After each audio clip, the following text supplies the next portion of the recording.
Environmental indicators. In 1960, the population of the Earth was 3 billion. By 2011, it had reached 7 billion. It is expected to reach 9.6 billion by 2050. This means that there is an ever-increasing pressure on the Earth's natural resources and on the environment.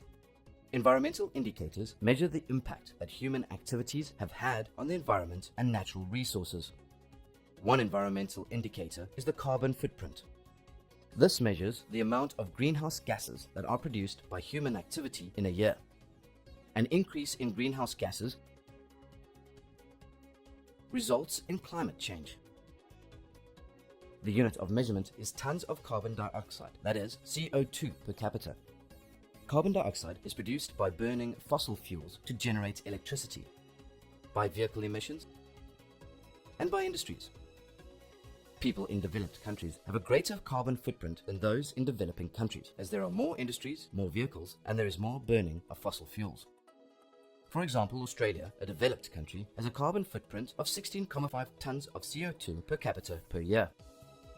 By contrast, Malawi, a developing country, has a carbon footprint of 0.1 tons of CO2 per capita per year. South Africa's carbon footprint is 9.3 tons per capita per year. Another indicator of a country's level of environmental development is the urban-rural population ratio.